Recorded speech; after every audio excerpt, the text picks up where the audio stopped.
আল্লাহু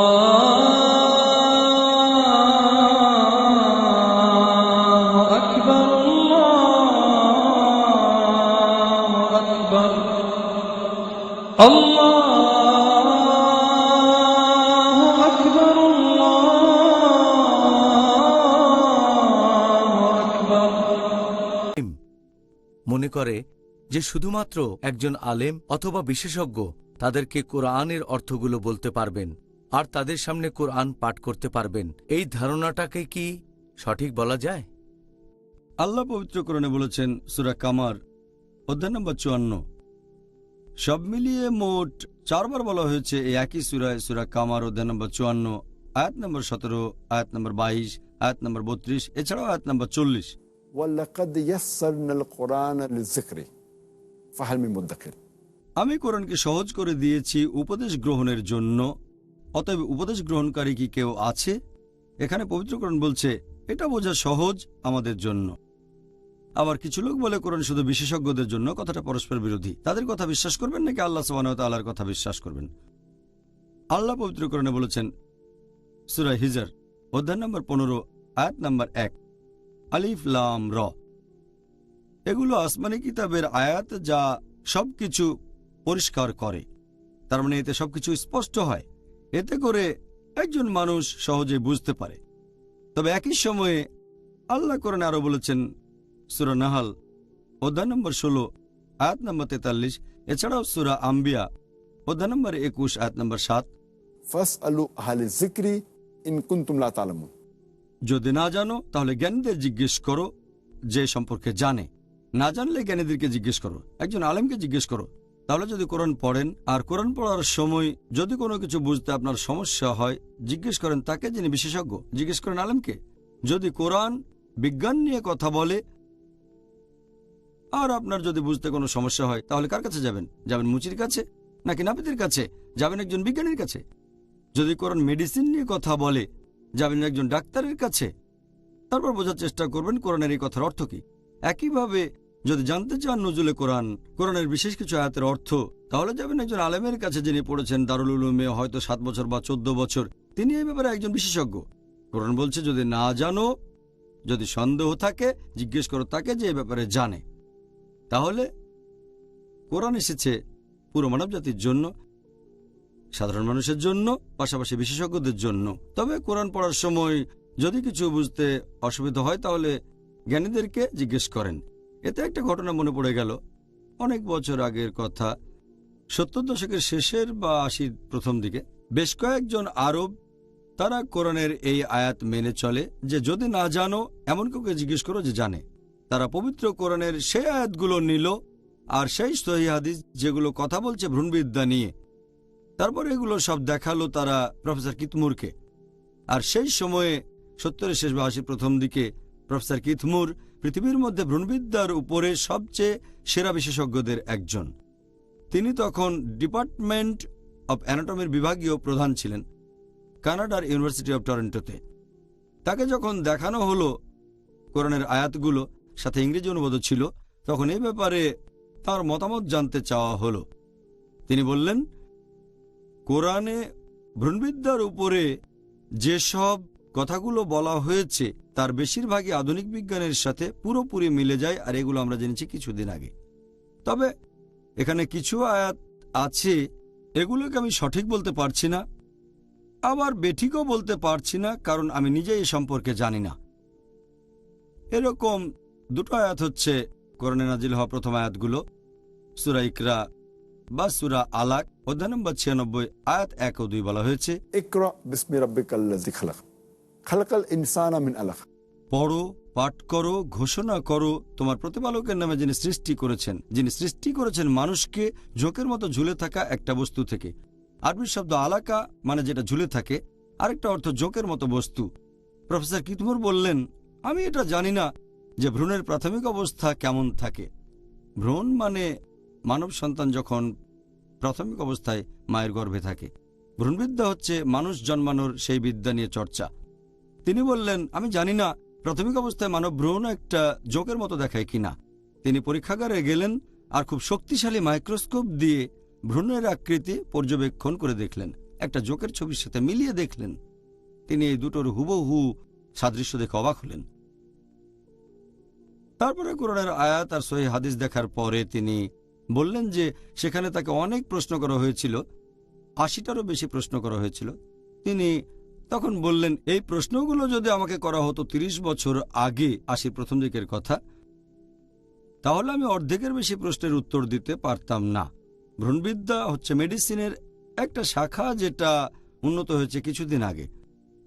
আর তিনি বললেন যে তার এটা মানতে কোনো রকম আপত্তি নেই যে এই বই হচ্ছে আল্লাহ সুবহানাহু ওয়া তাআলার বাণী, মহান সৃষ্টিকর্তার বাণী, আর নবী মুহাম্মদ সাল্লাল্লাহু আলাইহি সাল্লাম হলেন এই সৃষ্টিকর্তা প্রেরিত রাসূল।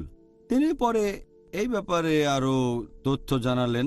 তারপর লিখলেন একটা নতুন বই, দ্য ডেভেলপিং হিউম্যান, যেটা আমি নিজেও পড়েছি যখন মেডিকেল কলেজের ছাত্র ছিলাম, ফার্স্ট ইয়ারে।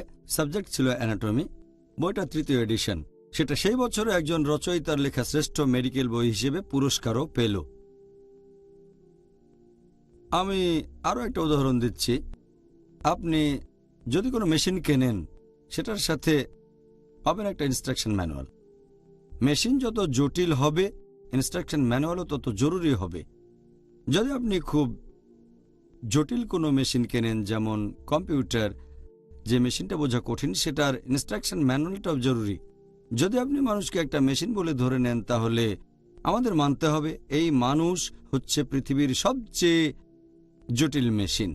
এখন এই মেশিনের কি একটা ইনস্ট্রাকশন ম্যানুয়াল দরকার হয় না? তাই আমার মতে পবিত্র কোরআন মানবজাতির সর্বশেষ ও চূড়ান্ত ইনস্ট্রাকশন ম্যানুয়াল। মানুষের জন্য বিভিন্ন আদেশ নিষেধ, সেগুলোই কোরআনে লেখা আছে। আমার মনে পড়ে গেল, একজন নবাব ছিলেন হায়দ্রাবাদে। নবাব মানে একজন জমিদার, খুব বড় লোক, ধনী। তখন ভারতে প্রথমবারের মতো মোটর গাড়ি আসা শুরু হয়ে গেছে। লোকে তখন গাড়ি চালাতে জানতো না, তাই গাড়ি কিনলে কোম্পানি সাথে একজন ড্রাইভারও দিয়ে দিত। এই বড় লোক জমিদার হায়দ্রাবাদের নবাব একটা নতুন গাড়ি কিনলেন। তখন কোম্পানি সেই গাড়ির সাথে একজন ড্রাইভারও দিয়ে দিল। একদিন সকালে নবাব তার ড্রাইভারকে বললেন, আমি চাই আমার স্ত্রী বেগম সাহেবা ঘুরতে যাবে, তুমি গাড়িটা রেডি করো। ড্রাইভার বলল, নবাব সাহেব, গাড়ি তো এখন কাজ করছে না। নবাব তখন খুব রেগে গিয়ে বললেন, আমি চাই গাড়িটা যেন খুব তাড়াতাড়ি কাজ করা শুরু করে, কারণ এখন আমার স্ত্রীকে নিয়ে ঘুরতে যাব। ড্রাইভার বলল, গাড়িটাকে দিয়ে যদি কাজ করাতে চাই, আমার লাগবে 10 কেজি মধু, তারপর 20 লিটার দুধ, এরপর 30 কেজি খাঁটি ঘি, আর 50 কেজি চাল, সেটা হবে বাসমতি চাল। তখন নবাব সাহেব তাকে দিলেন 10 কেজি মধু, 20 লিটার দুধ, 30 কেজি খাঁটি ঘি আর 50 কেজি বাসমতি চাল। ড্রাইভার সেগুলো নিয়ে তার স্ত্রীকে দিল। তার কয়েক মিনিট পরে গাড়িটা কাজ করা শুরু করলো। আমার প্রশ্ন হচ্ছে, ধরেন এখনকার আপনার ড্রাইভার বলল যে তার লাগবে 10 কেজি মধু, 20 লিটার দুধ, 30 কেজি খাঁটি ঘি, 50 কেজি বাসমতি চাল। আপনি কি করবেন তখন? যদি সে বলে গাড়ি চালাতে এই জিনিসগুলো লাগবে, তখন আপনি কি করবেন? তাকে চাকরি থেকে বাদ দিয়ে দেবেন। কারণ এখন গাড়ি মেরামত করতে না পারলেও আমরা অন্তত এটা জানি যে গাড়ি চালাতে মধু লাগে না দুধ, চাল, ঘি। গাড়ি চলে গ্যাসে অথবা পেট্রোল দিয়ে। আর সেজন্য আমরা হয়তো গাড়ি মেরামত করতে জানি না, তবে বেসিক মেকানিজমটা জানি। এখন প্রত্যেকের যদি কোরআন সম্পর্কে বেসিক ধারণা থাকে, তাহলে কেউ বোকা বানাতে পারবে না। তাই কোরআনের অর্থ বুঝতে হবে। গাড়ি নষ্ট হয়ে গেলে 1 বছর বা 6 মাস পরে তাহলে যাবেন মেকানিকের কাছে। কোরআন পড়তে গিয়ে যদি আপনার কোনো কিছু বুঝতে অসুবিধা হয়, তখন জিজ্ঞেস করবেন আপনি এমন কাউকে যিনি সে ব্যাপারে জানেন, তিনি আপনাকে বুঝিয়ে বলবেন কোরআনের কথাটার অর্থ কি। আরেকটা উদাহরণ দিচ্ছি। অনেক মানুষ এভাবে বলে যে কোরআন পড়া দরকার কি, এটার প্রয়োজন নেই, কোরআন পড়বেন শুধু যারা আলেম, সাধারণ মানুষ পড়বে না। তারা এভাবে যুক্তি দেখায় যে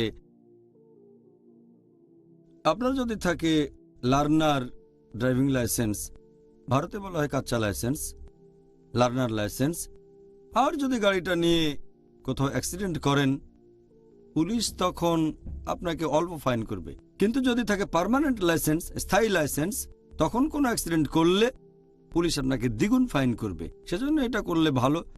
কোরআন পড়া লাগবে না, কোরআনের অর্থ বোঝা লাগবে না। যদি তখন পাপ করেন আল্লাহ আপনাকে কম শাস্তি দেবেন। যদি আপনি কোরআন পড়েন, পবিত্র কোরআনের অর্থ বোঝেন, তারপর যদি কোনো পাপ করেন আল্লাহ আপনাকে দ্বিগুণ শাস্তি দেবেন। আমি বলি আচ্ছা তর্কের খাতিরে আপনার কথা মানলাম, যদি কারো থাকে টেম্পোরারি লাইসেন্স, লার্নার লাইসেন্স, যদি থাকে কাঁচা লাইসেন্স, আর যদি অ্যাক্সিডেন্ট করে সে অর্ধেক শাস্তি পাবে। হয়তো তাকে ফাইন করা হবে 1000 টাকা। কিন্তু যদি কারো থাকে পার্মানেন্ট লাইসেন্স, স্থায়ী লাইসেন্স, আর যদি অ্যাক্সিডেন্ট করে ফাইন করা হবে দ্বিগুণ, হয়তো 2000 টাকা। তবে একটা ব্যাপার খেয়াল রাখবেন, যে লোকের আছে লার্নার লাইসেন্স আর যে সঠিক ড্রাইভিং শেখেনি, 1 বছরে সে হয়তো অ্যাক্সিডেন্ট করতে পারে সব মিলিয়ে 50 বার। কিন্তু যে লোক সঠিকভাবে ড্রাইভিং শিখেছে আর পার্মানেন্ট লাইসেন্স আছে, সে হয়তো 1 বছরে অ্যাক্সিডেন্ট করতে পারে মাত্র 1 বার। তাহলে যে লোক ড্রাইভিং শিখে পার্মানেন্ট লাইসেন্স নিয়েছে সে হয়তো 1 বছরে অ্যাক্সিডেন্টের জন্য ফাইন দেবে মাত্র 2000 টাকা। কিন্তু যে লোকের আছে লার্নার লাইসেন্স সে হয়তো মোট 50 বার অ্যাক্সিডেন্ট করবে আর 1 বছরে ফাইন দেবে 50,000 টাকা। তাই এটাই সবচেয়ে ভালো যে আপনি করবেন একটা পার্মানেন্ট লাইসেন্স। একইভাবে পবিত্র কোরআনের অর্থ বুঝে পড়েন, আল্লাহ সুবহানাহু ওয়া তাআলার নির্দেশগুলো আপনার জীবনে প্রয়োগ করেন, তাহলে আপনার পাপ আর ভুল করার সম্ভাবনা কম থাকবে। যদি অর্থ বুঝে পড়েন, বলবেন না যে কোরআন পড়বেন শুধুমাত্র আলেমগণ।